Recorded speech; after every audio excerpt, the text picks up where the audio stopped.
Assalamualaikum warahmatullahi wabarakatuh. Yang terhormat Bapak Jamaluddin dan rekan-rekan sekalian, perkenalkan saya Meica Ningtyas Retno Pratiwi dan rekan saya. Saya Septia Vinka Fadlila. Saya Cynthia Dwi Salvana. Dan pada kesempatan yang berharga ini, kami akan bersama-sama menyelami inti dari kinerja finansial salah satu raksasa perbankan di Indonesia. Presentasi ini akan membedah secara mendalam analisis laporan keuangan PT Bank Sentral Asia Tbk atau Bank BCA selama periode krusial 2021 sampai 2023. Mengungkap bagaimana BCA tidak hanya bertahan di tengah tantangan global, tetapi juga membangun fondasi pertumbuhan yang berkelanjutan. Baiklah, kami akan membahas tentang laporan posisi keuangan PT Bank BCA tahun 2021 sampai 2023. Kepada rekan Septia, kami persilahkan. Baiklah, saya akan membacakan laporan posisi keuangan PT Bank BCA tahun 2021 sampai 2023. Yang pertama itu analisis aset growth. Pertumbuhan total aset perusahaan relatif stabil dengan rata-rata tahunan 7,07% atau 7,03% di 2022 dan 7,10% di tahun 2023. Hal ini menunjukkan ekspansi aset yang terkendali, didorong terutama oleh peningkatan aset lancar yang signifikan pada tahun 2023 atau 143,76%, terutama dari komponen kas, piutang, dan aset lancar lainnya. Meskipun aset tidak lancar mengalami penurunan tajam pada tahun 2023 atau sejumlah minus 74,97%, pertumbuhan total aset tetap positif, mengindikasikan bahwa perusahaan berfokus pada pengoptimalan aset likuid untuk mendukung operasional. Selanjutnya, analisis liabilitas growth. Pertumbuhan total hutang cenderung moderat dengan rata-rata 6,55% atau 6,60% di tahun 2022 dan 6,49% di 2023. Peningkatan hutang terutama berasal dari hutang jangka pendek, sementara hutang jangka panjang berkurang drastis hingga 0 pada 2023. Ini mencerminkan strategi pendanaan yang lebih mengendalikan liabilitas lancar, mungkin untuk membiayai pertumbuhan aset lancar. Stabilitas pertumbuhan hutang yang lebih rendah dibanding pertumbuhan aset menunjukkan bahwa perusahaan tidak terlalu agresif dalam leverage. Selanjutnya, analisis sales growth. Penjualan menunjukkan tren peningkatan yang kuat, dengan pertumbuhan rata-rata 15,53% atau 10,08% di tahun 2022 dan 20,98% di tahun 2023. Akselerasi pertumbuhan pada tahun 2023 mengindikasikan keberhasilan ekspansi bisnis atau peningkatan permintaan. Pertumbuhan penjualan yang lebih tinggi dibanding pertumbuhan aset atau 7,07% dan hutang sejumlah 6,55%, mencerminkan efisiensi penggunaan aset dan kemampuan menghasilkan pendapatan tanpa bergantung pada ekspansi utang yang signifikan. Selanjutnya, analisis net profit akan dibacakan oleh rekan saya, Meica. Baiklah, selanjutnya ada analisis net profit growth. Laba bersih tumbuh dengan rata-rata 24,51% lebih tinggi daripada pertumbuhan penjualan 15,53%. Pada 2022, laba bersih melonjak 29,63%. Kemudian melambat menjadi 19,39% di 2023. Pertumbuhan laba yang konsisten di atas pertumbuhan penjualan menunjukkan perbaikan profitabilitas, baik melalui pengendalian biaya seperti penurunan beban bunga atau skala ekonomi.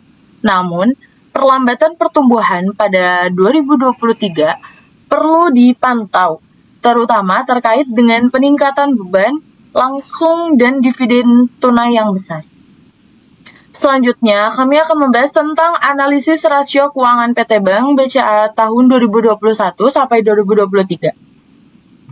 Yang pertama ada rasio likuiditas. Kondisi likuiditas perusahaan sangat lemah dan mengkhawatirkan. current ratio dan quick ratio yang rata-rata hanya 0,49 menunjukkan aset lancar tidak cukup untuk menutupi kewajiban lancar. Kondisi diperparah dengan cash ratio dan working capital to total asset ratio yang bernilai negatif ekstrim rata-rata minus 70. Menandakan kekurangan kas yang parah dan modal kerja negatif yang besar. Perusahaan bergantung pada pendanaan atau pinjaman jangka pendek untuk membiayai operasi dan beresiko tinggi mengalami kesulitan memenuhi kewajiban lancarnya. Selanjutnya ada rasio solvabilitas. Perusahaan memiliki struktur modal yang sangat berat di sisi utang. Ditunjukkan dengan debt to equity ratio atau DER rata-rata 4,91 dan debt to asset ratio atau DAR 0,85, artinya 85% aset dibiayai oleh utang dan proporsi ekuitas yang sangat kecil. Namun, times interest earned ratio atau TIE yang tinggi, rata-rata 13,98 dan long term debt yang hampir 0 pada 2023 menunjukkan bahwa meskipun berutang banyak, terutama jangka pendek, perusahaan masih mampu membayar bunganya dengan laba operasi yang dihasilkan. Untuk penjelasan selanjutnya, rekan Cynthia Dwi Salvana akan menjelaskan. Baiklah, selanjutnya ada rasio aktivitas. Efisiensi penggunaan aset perusahaan sangat rendah. Receivable turnover yang sangat kecil, 0,11, dan average collection period yang sangat panjang atau rata-rata 3,417 hari. Menunjukkan penagihan piutang yang sangat lambat dan tidak sehat. Nilai total aset turnover rata-rata yang terdistorsi oleh angka ekstrim di tahun 2023 38,62 yang mengindikasikan kemungkinan kesalahan kalkulasi atau penurunan aset tajam. Secara umum, perusahaan tidak efisien dalam mengelola piutang dan memutar asetnya untuk menghasilkan penjualan. Selanjutnya, rasio profitabilitas. Profitabilitas operasional perusahaan terlihat kuat dengan gross profit margin atau GPM rata-rata 0,87 dan net profit margin atau NPM rata-rata 0,62 yang menunjukkan kemampuan menghasilkan laba kotor dan bersih yang sangat baik dari penjualan.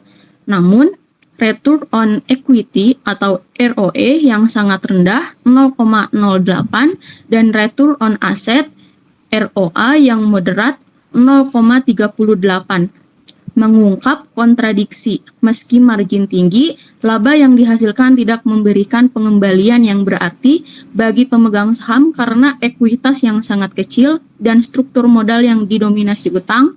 EPS yang meningkat merupakan titik positif. Selanjutnya, rasio pasar.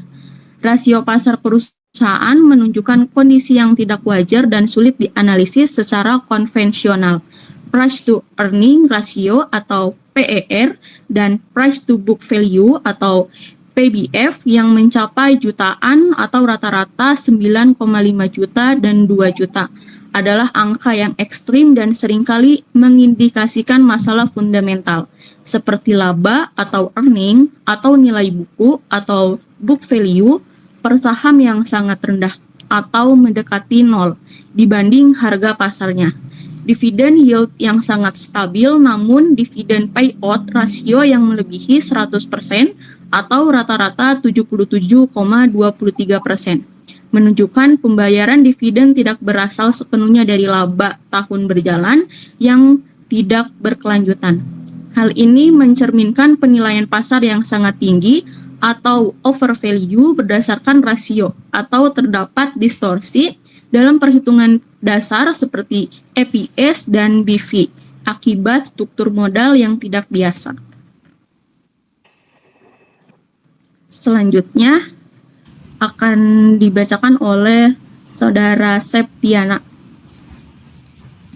Baiklah, kesimpulan dari hasil analisa keuangan PT Bank Sentral Asia periode 2021 sampai 2023, berdasarkan analisis laporan keuangan, perusahaan menunjukkan fondasi operasional dan prospek pertumbuhan yang sangat kuat. Kinerja inti bisnis terlihat sangat solid, ditandai dengan pertumbuhan penjualan dan laba bersih yang konsisten dan tinggi. Rata-rata 15,53% dan 24,51%. Kemampuan perusahaan dalam mengelola operasi pun sangat baik. Tercermin dari margin laba kotor dan laba bersih yang sangat sehat, rata-rata 87% dan 62%.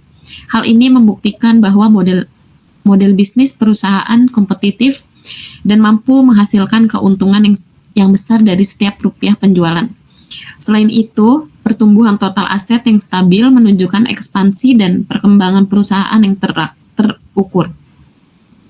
Meskipun terdapat tantangan dalam struktur pendanaan, perusahaan telah menunjukkan kemampuan yang sangat baik dalam membayar kewajiban bunganya, yang diindikasikan oleh rasio time interest earn yang tinggi.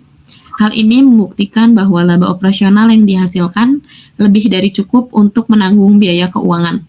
Dari perspektif pemegang saham, nilai pasar perusahaan sangat dihargai tinggi oleh investor.